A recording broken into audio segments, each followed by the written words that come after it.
Urban Drew saw them first.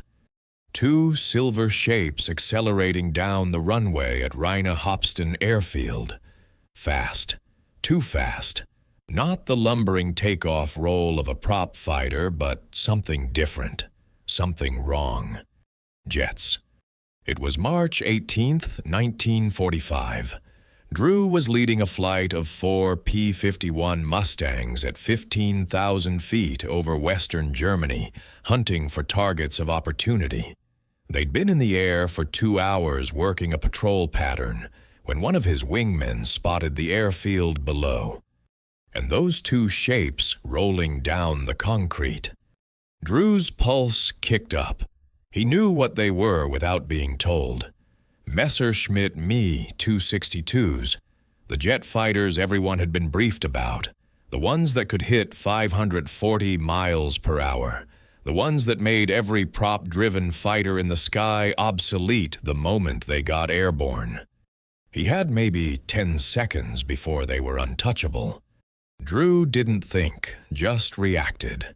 He rolled the Mustang on its wing and dove. The Me 262 was supposed to change everything. Hitler called it the wonder weapon. His last hope, the jet fighter that would sweep Allied bombers from German skies and turn the tide of a war that was already lost. And technically, he was right. The Me 262 was revolutionary. Twin Junkers Jumo 0004 turbojet engines mounted under swept wings, top speed over 540 miles per hour, 100 miles per hour, faster than any Allied fighter could manage, armed with 4 30mm cannon that could shred a B-17 with a single burst. When it was in the air at altitude with speed built up, the Me 262 was untouchable. Allied pilots couldn't catch it, couldn't follow it, could barely track it visually. It was like trying to shoot down the future. But it had a weakness, a fatal one. Those turbojet engines were temperamental. They took time to spool up. During takeoff and landing, when the 262 was slow, vulnerable, accelerating through speeds where a Mustang or Thunderbolt could still compete, the jet was mortal. The Luftwaffe knew it. Allied intelligence knew it. And Urban Drew, diving at 450 miles per hour toward that runway, was about to exploit it. Drew was 24 years old. A farm kid from Alabama who'd enlisted in 1942, worked his way through flight training and earned his wings in early 1944. He'd been assigned to the 361st Fighter Group, 375th Fighter Squadron, flying P-51 Mustangs out of England.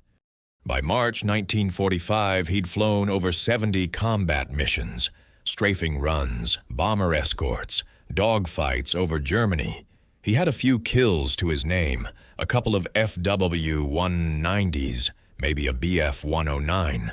Solid work. Nothing spectacular. He wasn't an ace, wasn't famous. Just another fighter pilot doing his job in the closing months of a war everyone knew was almost over. But he was good. More importantly, he could think fast. And as he watched those two Me 262s accelerating down the runway below him, Drew was thinking faster than he ever had in his life. The dive was almost vertical. Drew's Mustang screamed through 10,000 feet, 9,000, 8,000. The airspeed indicator wound up past 400 knots. The wings vibrated. The stick grew heavy.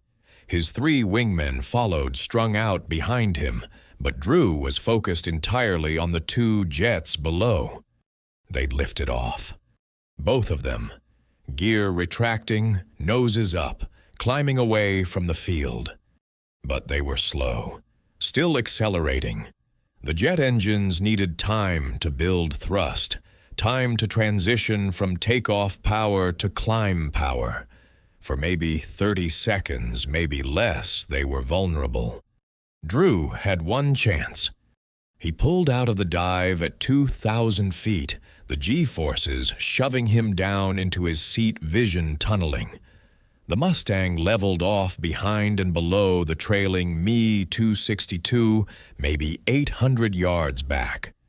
Drew shoved the throttle to the firewall and closed the distance. The German pilots never saw him coming. They were focused on the takeoff, on getting altitude, on clearing the field and accelerating to combat speed where they'd be safe, where nothing could touch them. Drew lined up the shot. The trailing Me-262 filled his gun sight. He could see the swept wings, the twin engine nacelles, the cross and swastika markings on the fuselage. 600 yards, 500. He squeezed the trigger.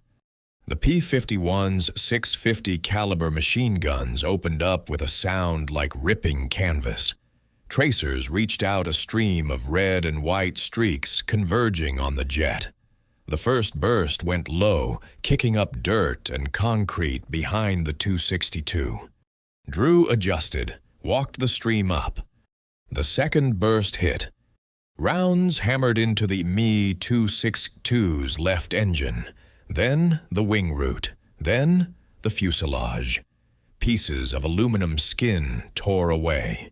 Black smoke erupted from the left Jumo engine, then orange flames. The jet faltered, nosed down. The pilot tried to turn back toward the field, maybe attempting a crash landing, but it was too late. The Me-262 rolled left fire streaming from the damaged engine and slammed into the ground half a mile from the runway. Explosion. Black smoke. Debris tumbling across the field. Drew didn't watch. He was already lining up the second jet. The lead Me-262 pilot knew something was wrong. He'd heard the radio call from his wingman, heard the panic, heard the transmission cut off. He looked back and saw the smoke rising from the crash site. And he saw the American Mustang climbing toward him.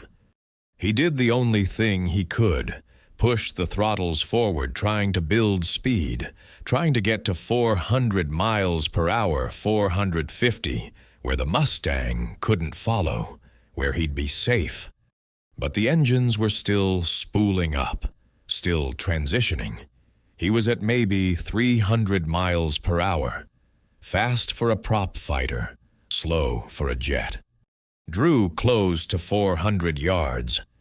The German pilot broke left, turning hard, trying to force an overshoot. It was the right move. Would have worked against anything else. But Drew had altitude and speed. He'd kept his energy high.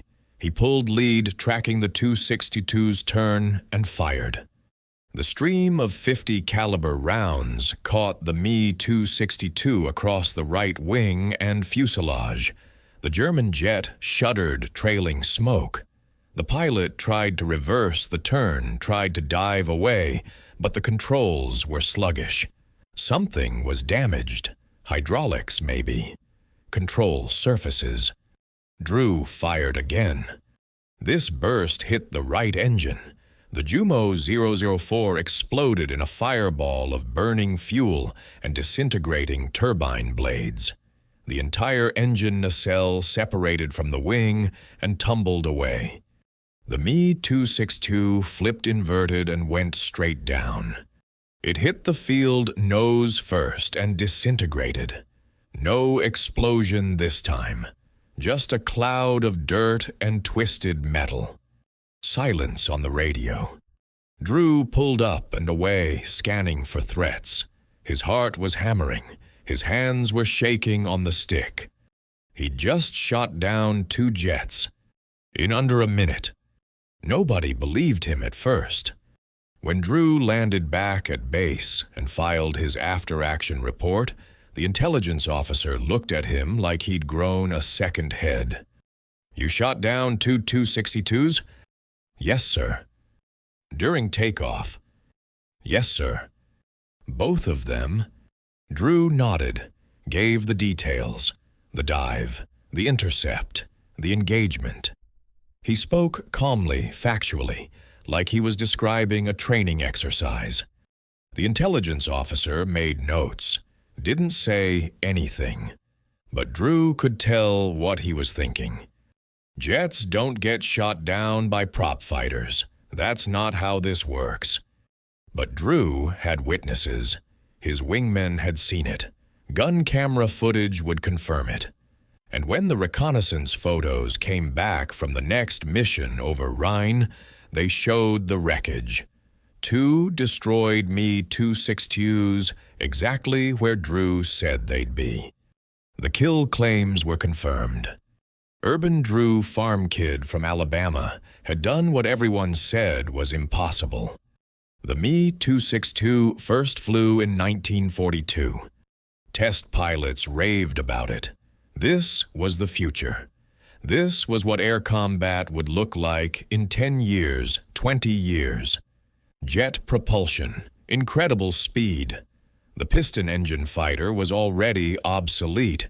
It just didn't know it yet.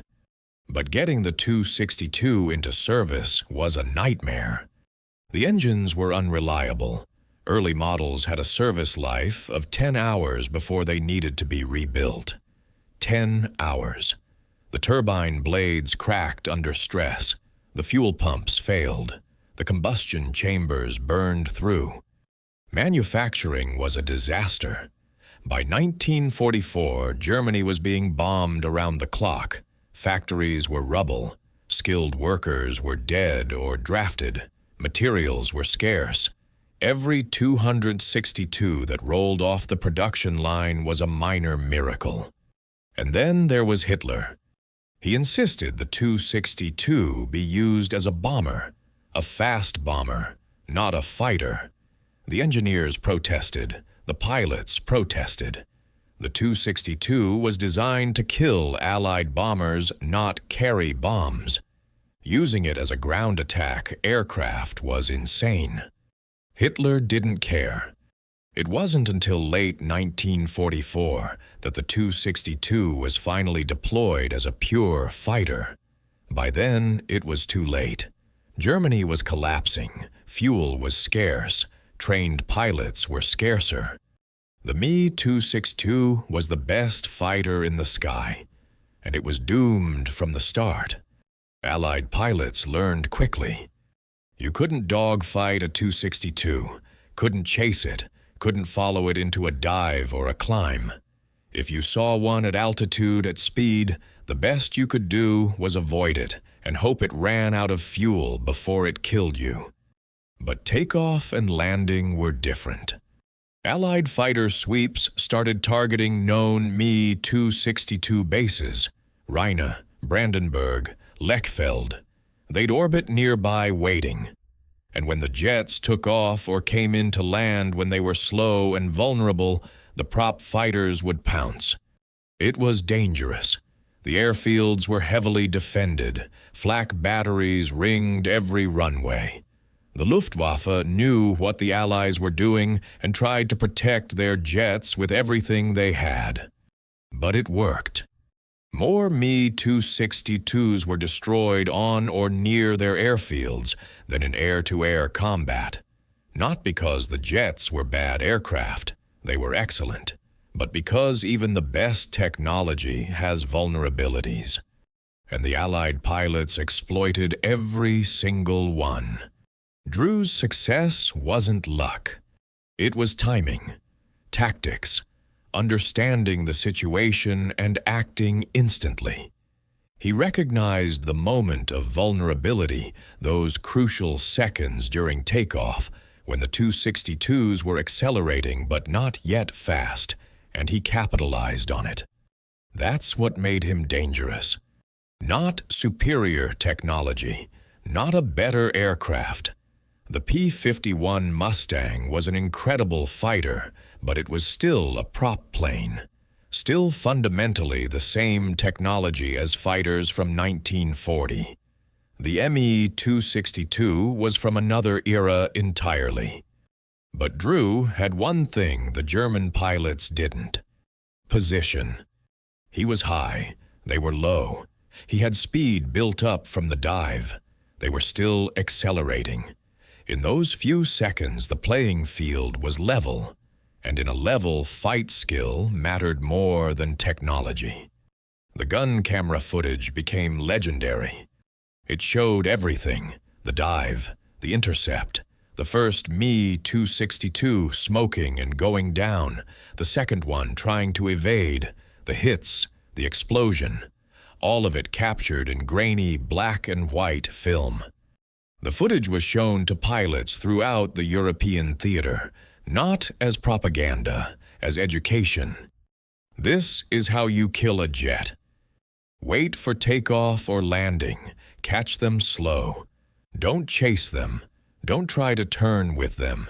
Hit them when they're vulnerable and get out before the flak kills you. Drew's engagement became a textbook example. He wasn't the only one. Other pilots scored kills on Me 262s using similar tactics. Lieutenant Bill Hulsher shot one down on February 25, 1945. Major Frederick Glover got one in March. Lieutenant Carl Brown bagged two in April. But Drew's double kill was special. 2 jets, same engagement, both during takeoff. It was the kind of thing that made headlines. Except it didn't. Because by March 1945, the war was almost over. The headlines were about the Rhine crossing, about Berlin, about the final collapse of the Third Reich. A fighter pilot shooting down 2 jets was impressive, sure, but it was just another mission in a war that was grinding toward its inevitable conclusion. Drew never became famous, never got a book deal, never gave speeches about his victory. He just went back to flying. The last Me 262 units fought until the very end. Jagdverband 44, commanded by Adolf Galland, one of Germany's top aces, operated Me 262s out of Munich-Riem right up until the airfield was captured in late April 1945. They flew against impossible odds: no fuel, no spare parts, runways cratered by bombs. They still managed to kill Allied bombers. But it didn't matter. The war was over. Germany was finished. The Me 262, for all its revolutionary technology, couldn't change that. It arrived too late in too few numbers with too many problems. After the war, both the Americans and Soviets grabbed every intact Me 262 they could find, shipped them home, studied them, test flew them, used the technology to inform their own jet programs. The F-86 Sabre, the MiG-15, the jets that fought over Korea, all of them owed a debt to the Me 262. But the 262 itself was done. Drew stayed in the Air Force after the war, flew in Korea, made it to lieutenant colonel, retired in the 1960s and went back to Alabama, lived quietly, didn't talk much about the war unless someone asked. But every year on March 18th, he'd think about it. The dive, the intercept, those 2 silver shapes accelerating down the runway, the moment when skill and timing beat the future. He'd wonder sometimes what happened to the German pilots, whether they knew what was coming, whether they had families, whether anyone mourned them. The war was brutal like that. You killed people you didn't know, people who might have been good men, good pilots, just on the wrong side. Drew never celebrated the kills, never bragged. When people asked him about it, he'd say something simple. "I did my job, that's all." There's a deeper story here, about technology and human skill, about how the best equipment in the world doesn't guarantee victory, about how vulnerabilities exist in every system no matter how advanced. The Me 262 was objectively superior to the P-51. Faster, more powerful, more advanced. In a fair fight at altitude, the jet won every time. But fights aren't fair, and superiority is situational. The P-51's advantage wasn't technology. It was numbers, tactics, and timing. Allied pilots learned to avoid fair fights. They learned to hunt when the odds were in their favor. They learned that a jet on takeoff is just another target. It's a lesson that still applies today. The fanciest weapon system in the world has vulnerabilities. The key is finding them, exploiting them, understanding that technology is a tool, not a guarantee. In 1978, Drew attended a reunion of Me 262 pilots in Germany. It sounds strange. American fighter pilot meeting with the men whose comrades he'd killed. But by then, 33 years had passed. The war was history. The hatred had cooled. Drew met a former Me 262 pilot named Heinz Baer, one of Germany's top aces, over 200 kills, 16 of them in the Me 262. They talked for hours. About flying, about the aircraft, about that strange moment in history when jets and prop planes shared the same sky. Burr asked Drew about the double kill. Drew told the story. Baer nodded, understood immediately. "We knew the takeoff was dangerous," Baer said. "We just had no choice." Drew asked what it was like to fly the 262. Baer's eyes lit up. Like nothing else, pure speed, pure power. You felt invincible, right up until the engine failed or the fuel ran out. They laughed. Two old men laughing about machines that tried to kill them. Before they parted, Baer said something that stuck with Drew. "You beat the future that day. You know that, right? For a few seconds, the old world beat the new one." Drew thought about it. "Maybe," he said. "Or maybe the new world just wasn't ready yet." The gun camera footage still exists. You can find it online. Grainy, black and white. Silent except for the annotations added later. It shows those two Me 262s going down, shows the smoke, the impacts. People watch it and see different things. Some see an incredible feat of piloting. One man in an obsolete aircraft defeating cutting-edge technology through skill and timing. Some see tragedy. Two German pilots killed in the final weeks of a lost war. Two jets destroyed that might have been studied, preserved, saved for history. Some see inevitability. Technology always wins, eventually. The Me 262 was the future. Drew's victory was just a temporary setback. All of them are right. Urban Drew died in 2013. He was 92, lived a long life, saw the jet age he'd briefly fought against become the norm, saw fighters that could break the sound barrier, saw stealth aircraft, saw drones. He saw the future he'd shot down that day in March 1945 come to pass anyway. Before he died, a historian interviewed him one last time, asked him about the kills, about what it meant, about how it felt to be the guy who proved prop planes could still compete in the jet age. Drew was quiet for a long time. Then he said, "I didn't prove anything. The jets were better. Everyone knew it. I just got lucky. Right place, right time, right angle of attack. 5 seconds earlier or 5 seconds later, and they'd have been gone. Untouchable." The historian pressed, "But you did it. You shot them down." Drew nodded. "I did, and I'm not sorry. It was war. That's what we did. But I never forgot that I killed two men who were just trying to survive, same as me." He paused. "The Jets won anyway. Look around. Everything's jets now. I didn't stop the future. I just postponed it by about 90 seconds. The thing about Drew's victory is what it represents. Not American superiority, not Allied ingenuity, not even the triumph of skill over technology. It represents the moment. That brief window in history when the old and new coexisted, when piston engines and jet turbines shared the same sky, when a pilot in a propeller-driven fighter could still, under exactly the right circumstances, beat the future. It couldn't last.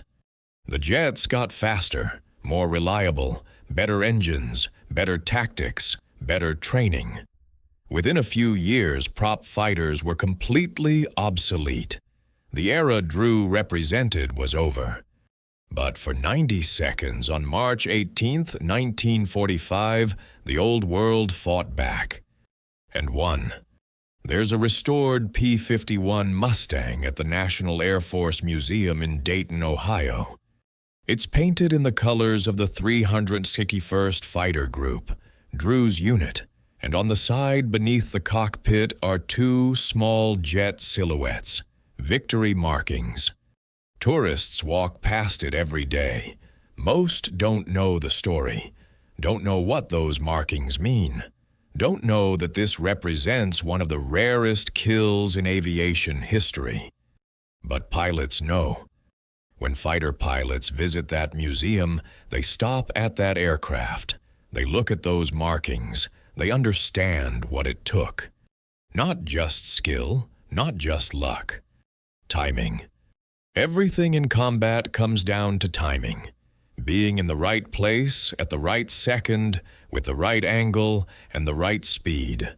1 second off and you're dead. 1 second early and the opportunity's gone. Drew's timing was perfect. For 90 seconds, he was exactly where he needed to be, doing exactly what needed to be done. And that's what made him dangerous. Not his aircraft, not his technology. Him.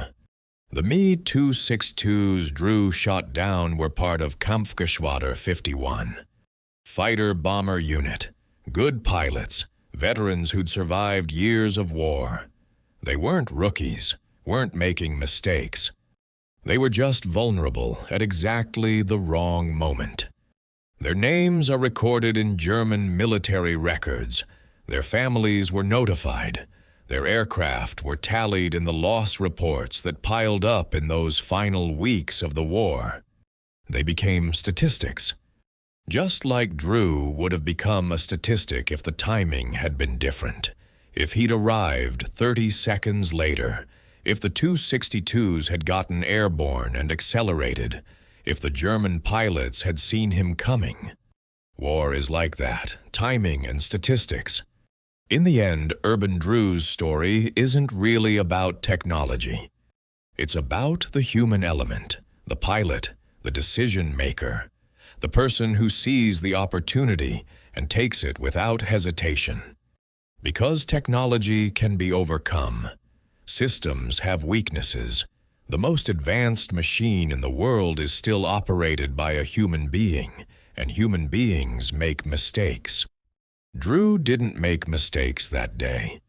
He dove when he should have dove, shot when he should have shot, hit what he aimed at, got out before the flak could kill him. Perfect execution. And for 90 seconds, that was enough to beat the future. The last time anyone asked Drew about the kills was in 2011. He was 90 years old, living in a veteran's home in Alabama, still sharp, still remembered everything. The interviewer asked him if he ever thought about those two German pilots. Drew looked out the window, was quiet for almost a minute. Finally, he spoke. Every day. The interviewer was surprised. Every day. Every day since it happened. I see them taking off, see the hits, see the crashes. I was 24 years old and I killed 2 men in 90 seconds. That stays with you. He paused. I don't regret it. It was war. It was my job. But I think about them. Wonder who they were, whether they were scared, whether they knew what was coming. Another pause. I hope it was quick. I hope they didn't suffer. Urban Drew's double kill stands as one of the rarest achievements in aviation history. Not because it was impossible, but because the circumstances were so specific, so brief. The window of opportunity was measured in seconds. And he was there, ready, capable, willing. The pilot who shot down a jet in a prop plane. The man who proved that in the right moment with the right timing skill could still beat technology, even if only for 90 seconds. Even if the future won anyway. The sun set on March 18, 1945, the same way it always did. 2 German pilots didn't see it. Urban Drew did. He flew back to base, landed, filed his report, ate dinner, slept. The next morning he flew another mission. Because that's what you did. You didn't dwell, didn't celebrate, didn't mourn. You just kept flying until the war ended, or until it ended you. Drew was lucky. He made it home. And for the rest of his life, he carried those 90 seconds with him. The moment the old world beat the new. The moment skill beat speed. The moment one pilot in an obsolete aircraft proved that timing is everything. And that sometimes, just sometimes, the future can wait.